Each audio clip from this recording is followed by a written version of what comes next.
Hello my dear friends, travel with M K പിയുടെ പുതിയൊരു വീഡിയോയിലേക്ക് എല്ലാവർക്കും സ്വാഗതം. നമ്മളത് ജയ്പൂരിലാണുള്ളത്. അതിരാവിലെയാണ്. നമ്മൾ നേരെ പോകുന്നത് ഒരു മഹാത്ഭുതം കാണാനാണ്. മറ്റൊന്നുമല്ല, ജന്തർ മന്തർ. വെറും കല്ലുകളും മാർബിൾ കഷ്ണങ്ങളും കമ്പിയും കൊണ്ട് ഉണ്ടാക്കിയിട്ടുള്ള ഒരു മഹാ അത്ഭുതം. എന്താണ് ജന്തർ മന്തർ എന്നല്ലേ? വിശദമായ വീഡിയോയിലേക്ക് പോകുന്നതിന് മുമ്പ് ഞാൻ എന്താണ് ജന്തർ മന്തർ എന്ന് പറഞ്ഞുതരാം. ജന്തർ എന്ന് പറഞ്ഞു കഴിഞ്ഞാൽ മെഷീൻ എന്നാണ് അർത്ഥം.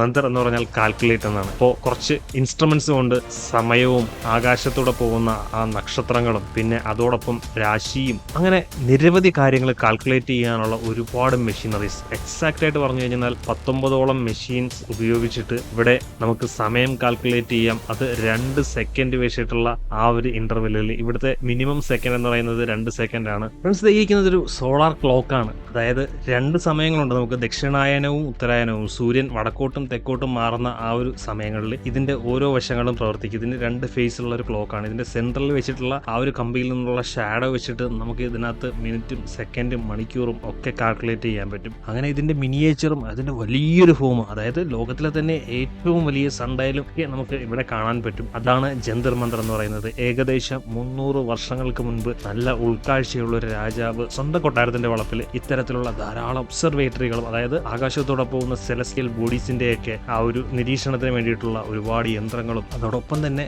ജയ്പൂരിലെ ലോക്കൽ ടൈം എന്താണെന്ന് കാൽക്കുലേറ്റ് ചെയ്യാൻ പാകത്തിനുള്ള, അതായത് ജയ്പൂരിലെ ലോക്കൽ ടൈം എന്താണ് അത് നമുക്ക് ഇപ്പോൾ നോക്കിയാൽ മനസ്സിലാകും. അതായത് വൈഡ് ആയിട്ടുള്ള ഒരു ഇന്ത്യയിൽ യൂണിവേഴ്സൽ ആയിട്ടുള്ള ഒരു ടൈമാണുള്ളത്. ഇന്ത്യയിൽ മാത്രമായിട്ടുള്ള ഒതുങ്ങുന്ന ഒരു സമയമാണുള്ളത്. പക്ഷേ ജയ്പൂരിലെ ലോക്കൽ ടൈം എന്താണെന്ന് നോക്കിക്കഴിഞ്ഞാൽ ഏകദേശം 27 മിനിറ്റ് ആണ് നമ്മുടെ ഇന്ത്യൻ ടൈമുമായിട്ട് വ്യത്യാസമുള്ളത്. അപ്പോൾ ആ ഒരു രാജ്യത്ത് പർട്ടിക്കുലർ ടൈം എന്താണെന്ന് കാൽക്കുലേറ്റ് ചെയ്യാൻ വേണ്ടിയിട്ടുണ്ടായിരുന്ന ഒരു ക്ലോക്കാണ് നമ്മളിപ്പോൾ കാണുന്നത്.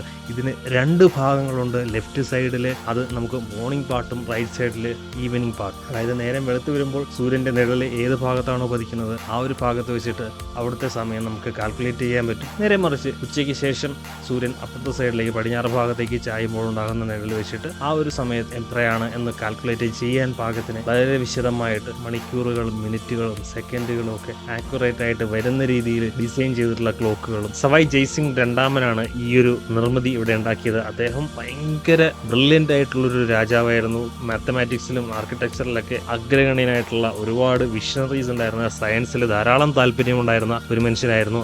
നിലവിൽ ഇന്ത്യയിൽ 5 സ്ഥലത്താണ് ജന്തർ മന്തറുകൾ ഉള്ളത്. 1 ഡൽഹി, 2 മധുര, 3 വാരണാസി, പിന്നെ ഉജ്ജയിൻ എന്ന് പറയുന്ന സ്ഥലത്തുണ്ട്. അവസാനത്തേത് ജയ്പൂരിലേതാണ് ഏറ്റവും വലിയ ജന്തർ മന്തർ എന്ന് പറയുന്നത്. ഇവിടുത്തെ സൺഡയലിന് ഒരു പ്രത്യേകതയുണ്ട്. ലോകത്തിലെ തന്നെ ഏറ്റവും വലിയ സൺഡയലാണ് ജയ്പൂരിലുള്ളത്. സൺഡയൽ എന്താണെന്ന് വെച്ചാൽ സൂര്യന്റെ പ്രകാശം കൊണ്ട് നമുക്ക് സമയം കാൽക്കുലേറ്റ് ചെയ്യാൻ കഴിയുന്ന ആ ഒരു ഉപകരണമാണ്. പണ്ടത്തെ കാലത്ത് യന്ത്രങ്ങളൊക്കെ, അതായത് ഏകദേശം 300-500 വർഷങ്ങൾക്കൊക്കെ മുമ്പ് വാച്ചുകൾ പോലുള്ള യന്ത്രങ്ങളൊക്കെ ഉണ്ടായിരുന്നില്ല. ആ സമയത്ത് സമയം കാൽക്കുലേറ്റ് ചെയ്യാൻ വേണ്ടിയിട്ട് ഉപയോഗിച്ചിട്ടുണ്ടായിരുന്ന ഏറ്റവും വലിയ, ലോകത്തിലെ തന്നെ ഏറ്റവും വലിയ സൺഡയലാണ്.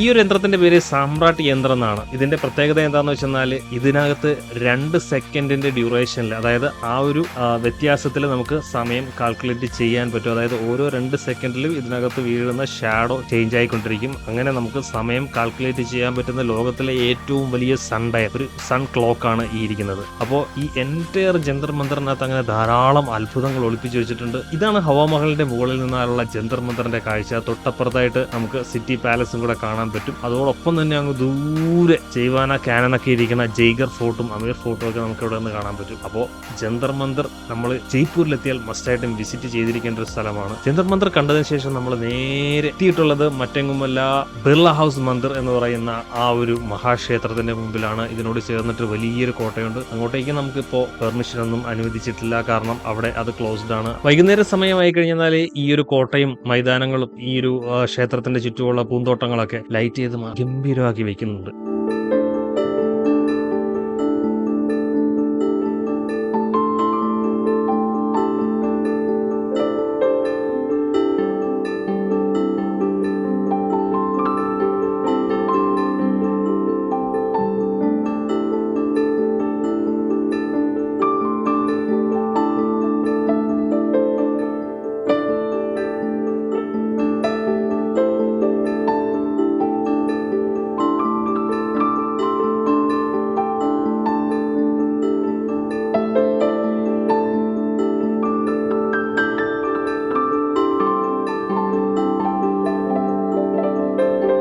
അങ്ങനെ നമ്മൾ ബിർള ഹൗസ് മന്ദിറിലെ കാഴ്ചകളൊക്കെ കണ്ടതിന് ശേഷം നേരെ ജയ്പൂർ സിറ്റിയിലേക്ക് ഇറങ്ങി നൈറ്റ് ലൈഫ് എക്സ്പ്ലോർ ചെയ്യാൻ വേണ്ടിയിട്ടാണ് നമ്മൾ ഇങ്ങോട്ട് ഇറങ്ങിയിട്ടുള്ളത്. അങ്ങനെ രാത്രി കാഴ്ചകളിലേക്ക് നമ്മൾ പോവുകയാണ്. ജയ്പൂരിലെ അവസാന രാത്രിയാണ്. നമ്മളിതാ നേരെ ഹവാമഹലിന്റെ ഫ്രണ്ടിൽ വന്ന് ഒരു ഓട്ടോയിൽ ഇറങ്ങിയതിനു ശേഷം ഇവിടുത്തെ കച്ചവട സ്ഥാപനങ്ങളും രാത്രി ആൾക്കാർ എന്തൊക്കെയാണ് ചെയ്യുന്നത് അങ്ങനെയുള്ള കാര്യങ്ങളൊക്കെ നോക്കി ഇങ്ങനെ തെരുവിൽ കൂടെ നമ്മളിങ്ങനെ നടന്നുകൊണ്ടിരിക്കുകയാണ്. എന്തായാലും നിങ്ങൾ ജയ്പൂർ വരികയാണെങ്കിൽ മസ്റ്റായിട്ട് വിസിറ്റ് ചെയ്യേണ്ട സ്ഥലമാണെന്നുള്ളത് ഞാനിങ്ങനെ കഴിഞ്ഞ ഓരോ വീഡിയോയിൽ ഇങ്ങനെ റിപ്പീറ്റ് ആയിട്ട് പറഞ്ഞുകൊണ്ടിരിക്കുകയാണ്. കാരണം അത്ര രസമാണ്, ടൂറിസ്റ്റ് ഫ്രണ്ട്ലി ആയിട്ടുള്ള ഒരു സ്ഥലമാണ് ജയ്പൂർ എന്ന് പറയുന്നത്. നമ്മുടെ കേരളത്തിൽ നിന്നും എങ്ങനെ ജയ്പൂരിലേക്ക് ചീപ്പായിട്ട് നമുക്ക് പോകാൻ പറ്റും, എന്തൊക്കെയാണ് അവിടെ ചെന്നാൽ ചെയ്യേണ്ടത്, എവിടെയാണ് നമ്മൾ റൂം എടുക്കേണ്ടത്, എന്തൊക്കെ കാഴ്ചകളിലേക്കൊക്കെ നമ്മൾ പോകണം, അങ്ങനെയുള്ള ഒരു വിശദമായിട്ടുള്ള ജയ്പൂർ പോയാൽ നമ്മൾ എന്തൊക്കെ ചെയ്യാം, എന്തൊക്കെ ചെയ്യരുത്, എങ്ങനെയൊക്കെ നമുക്ക് ഷോപ്പ് ചെയ്യാം, എന്തൊക്കെ വാങ്ങിക്കാം, എന്തൊക്കെ വാങ്ങിക്കരുത്, എവിടെ നമുക്ക് ഭക്ഷണം കഴിക്കാം, അങ്ങനെ ഒരു കംപ്ലീറ്റ് ജയ്പൂർ ടൂർ ഐറ്റിനറി, ഒരു ലോ കോസ്റ്റ് ടൂർ ഐറ്റിനറി അത് ഞാൻ അടുത്ത വീഡിയോ ആയിട്ട് ചെയ്യുന്നുണ്ട്. അപ്പോൾ നിങ്ങൾ ചാനൽ സബ്സ്ക്രൈബ് ചെയ്തിട്ടില്ലെങ്കിൽ തീർച്ചയായിട്ടും നമ്മളുടെ ചാനൽ സബ്സ്ക്രൈബ് ചെയ്ത് വെക്കുക. ഇനി എന്തെങ്കിലും നിർദ്ദേശങ്ങളും സജഷൻസ് ഒക്കെ ഉണ്ടെങ്കിൽ തീർച്ചയായിട്ടും കമന്റ് ബോക്സിൽ അത് സജഷനായിട്ട് രേഖപ്പെടുത്തുക. ഞാനത് ടേക്കൻ കെയർ ചെയ്യുന്നതായിരിക്കും. പിന്നെ യാത്രകൾ ഇഷ്ടപ്പെടുന്ന നിങ്ങളുടെ ഫ്രണ്ട്സ് ഉണ്ടെങ്കിൽ തീർച്ചയായിട്ടും അവർക്ക് നമ്മളുടെ വീഡിയോ ഷെയർ ചെയ്ത് കൊടുത്തു കഴിഞ്ഞാൽ അത് അവരിലേക്ക് എത്തിക്കഴിഞ്ഞാൽ അവർക്ക് കൂടുതൽ ഹെൽപ്ഫുൾ ആയിരിക്കുമെന്ന് ഞാൻ പ്രതീക്ഷിക്കുന്നു. അപ്പോൾ MKPയോടൊപ്പം ട്രാവൽ ചെയ്ത എല്ലാവർക്കും 1000 നന്ദി. അടുത്തൊരു വീഡിയോയിൽ, അതായത് എങ്ങനെ ജയ്പൂർ യാത്ര നിങ്ങൾക്ക് പ്ലാൻ ചെയ്യാം എന്നുള്ള ആ ഒരു അടിപൊളി വീഡിയോ ആയിട്ട് അടുത്ത എപ്പിസോഡിൽ നമുക്ക് കാണാം. അതുവരെ ഞാൻ നിർത്തുന്നു.